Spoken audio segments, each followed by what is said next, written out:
Aujourd'hui, chers amis, on va aborder un sujet que je n'ai pas ou peu abordé sur la chaîne YouTube et de manière générale dans toutes les vidéos que je fais. Il s'agit de la mémoire, car nous allons voir la méthode intégrale pour retenir facilement et rapidement l'anglais. Et d'ailleurs, je vais vous en donner à partir de ce titre. Je vais vous donner une petite technique à la fin de la vidéo pour le retenir facilement. Vous allez voir, c'est très simple et vous pouvez l'appliquer pour plein de choses.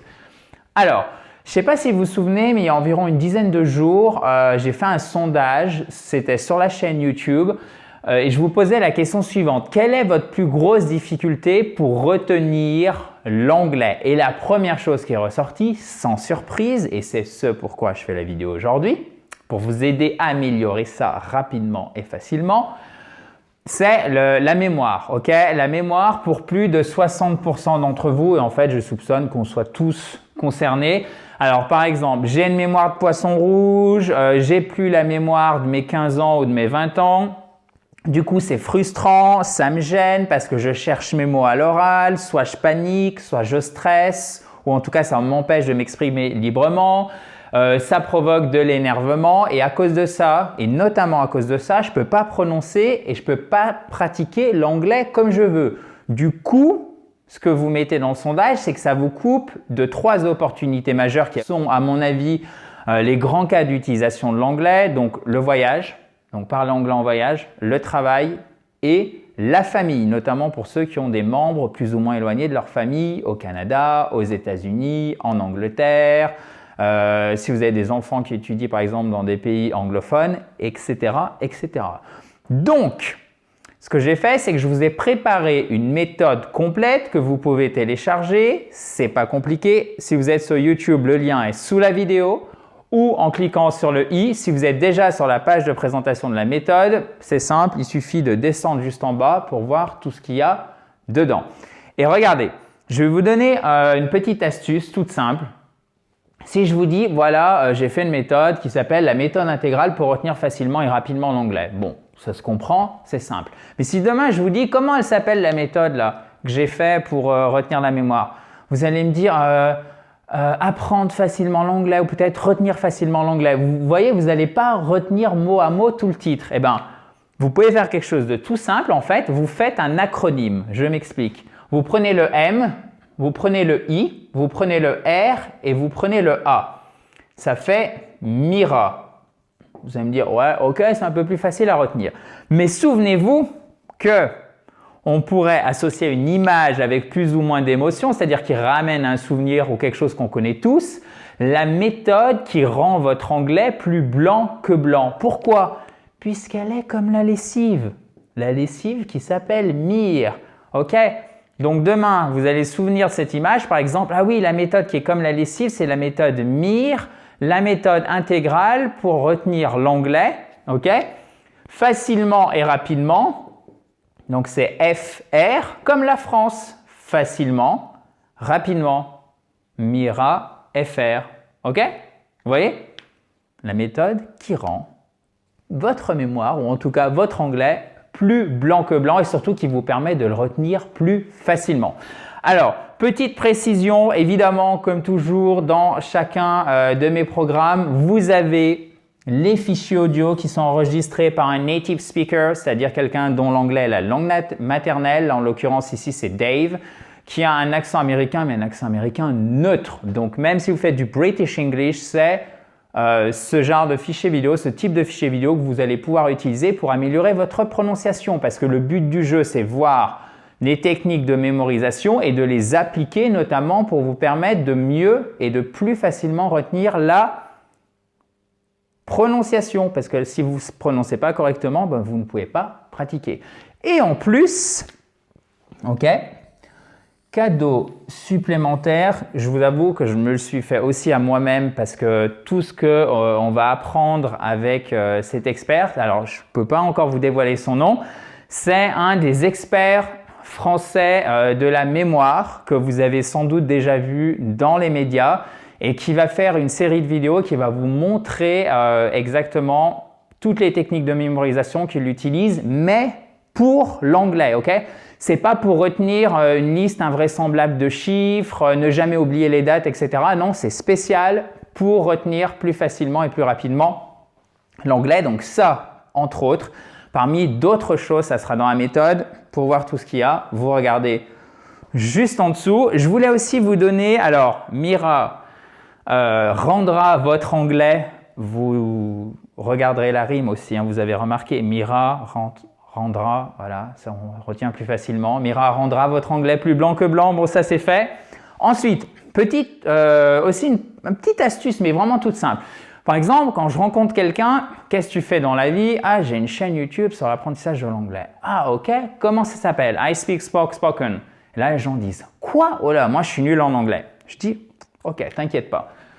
Tu connais le verbe parler. Ok, comment on dit parler? Donc, là, les gens répondent, ok, speak. Généralement, ils vont même pas me dire to speak, ils vont dire speak. Donc, je dis, comment tu dis je parle? I speak. Ok. Maintenant, on fait toujours appel aux souvenirs long terme, ceux qu'on a enregistrés pour les relier à la mémoire court terme. Et quand vous faites ça, vous créez une mémoire moyen terme et une jonction entre votre mémoire immédiate et la mémoire long terme. Et c'est cette mémoire long terme dont vous avez besoin pour mieux retenir les choses. Là, c'est un avant-goût de ce qu'on voit notamment dans la méthode. Ok? Donc, je lui dis, est-ce que tu te souviens des verbes irréguliers que tu as dû apprendre au collège? Ah oui, to speak, c'était quoi? Donc là, les gens ils réfléchissent, parfois ils trouvent pas. Je lui dis, est-ce que tu te souviens que c'est speak, spoke, ok? Spoken. Et ben voilà, ma chaîne en fait, YouTube, si tu veux chercher, c'est tout simple. Tu tapes le verbe irrégulier, parler, et tu vas trouver je parle, parlais, parler.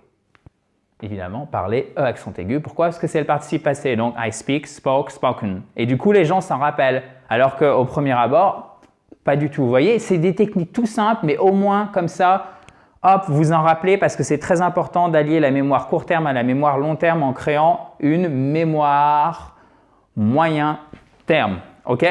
Ça, c'était la deuxième image. Maintenant, une image que je vous ai donnée, parce que ça marche pour le vocabulaire, mais ça marche évidemment pour la prononciation, ça marche pour la grammaire, ça marche pour tout. Et ce n'est pas juste des techniques en plus supplémentaires qui font bien un peu gadget, non. Vous avez besoin d'utiliser ces techniques, et pas que pour l'anglais, dans la vie quotidienne de manière générale, mais pour votre anglais, ça s'applique pour tous les domaines, et notamment pour la grammaire. Souvenez-vous de l'image du général et du soldat. Donc, qui se met au garde à vous quand le général est là? C'est le soldat. Donc, regardez ces deux phrases. Où est-ce que je vais avoir suffisamment de place? On va les mettre ici. Je suis désolé, il y en a un peu de partout, mais c'est pour la bonne cause.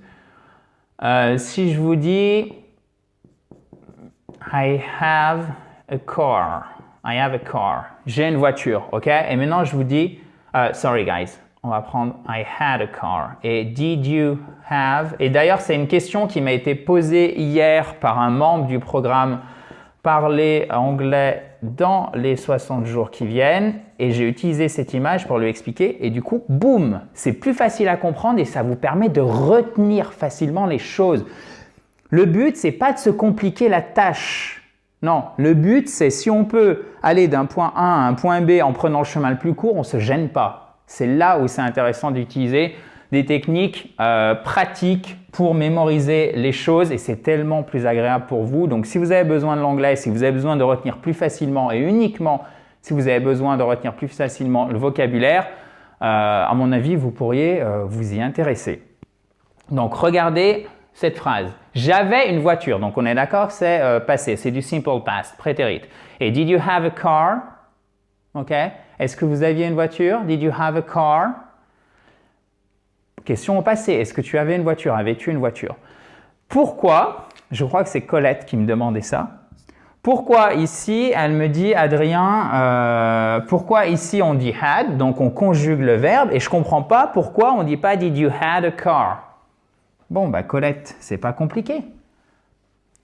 Ici, là, il faut que tu regardes cette phrase. Il y a le verbe avoir, c'est un simple verbe, on est d'accord, c'est pas un auxiliaire, c'est un simple verbe, j'ai une voiture. Il est tout seul de toute façon, donc il est tout seul, c'est le soldat, donc il fait ce qu'il veut, il est tout seul, il n'y a pas le chef, donc il est conjugué. Ok, on peut dire que voilà, il peut porter l'uniforme tel qu'il le veut. Ok, sauf que du moment où il y a le général, puisque je vous rappelle qu'on est à l'armée, il y a une hiérarchie à respecter. Le soldat doit saluer le général et doit donc faire ce qu'on lui dit. Ok, et donc c'est le général qui prend le relais. Du coup, dans la question qu'est-ce qui se passe? Eh bien, seul le général est conjugué, porte l'uniforme qu'il souhaite porter. Donc là, c'est did, il est conjugué. Alors que le simple soldat, eh ben, il reste tout seul et il fait ce qu'on lui dit, il est invariable. Vous voyez? Donc ça, c'est une technique toute simple, l'image du soldat et du général. Vous vous souvenez que quand il y a un général et un soldat dans une question, eh ben, le soldat, il ne bouge pas, il est invariable et c'est le général qui va faire ce qu'il veut parce que c'est lui qui décide, donc c'est lui qui est conjugué. Alors que si on a un simple soldat tout seul dans la phrase, comme c'est le cas ici, eh ben, on doit évidemment le conjuguer. I had a car, he has a car, ok? Donc pourquoi c'est pas dit you had a car? Parce que notre auxiliaire ici c'est do, c'est notre général. L'auxiliaire c'est toujours le général, le verbe c'est le simple soldat. Et quand on a un soldat et un général, eh ben, c'est le général qui commande le soldat. Vous voyez, par cette simple image qu'on peut tourner de manière un petit peu différente, eh ben, on se souvient d'une règle fondamentale de grammaire en anglais. Donc, ce n'est pas très compliqué. Il y a plein de choses comme ça à voir qui vont améliorer rapidement votre anglais si vous voulez mieux le prononcer, si vous voulez le pratiquer plus rapidement. Avec quoi? La méthode, vous vous souvenez? MIRA. La méthode intégrale pour retenir l'anglais, ok, comme le pays dans lequel vous êtes peut-être, FR, la France, facilement et rapidement.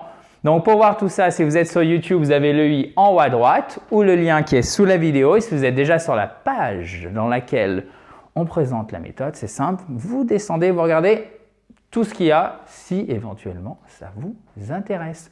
Donc chers amis, je vous dis à très vite. Si vous avez une question, le plus simple ici, c'est soit de mettre un commentaire sous la vidéo si vous le pouvez ou tout simplement de m'écrire un email. Je vous dis à bientôt. Thank you very much guys. Et souvenez-vous, le soldat se met au garde à vous quand le général est dans la phrase. Le soldat se met au garde à vous quand le général est dans la phrase. Donc, il ne bouge pas. Comme ça, il est immobile. Vous voyez, en vous expliquant, j'ai amélioré mon image. À mon avis, c'était plus parlant que celle que je vous ai donnée avant. Thank you very much, guys, and well, talk to you soon. Bye bye!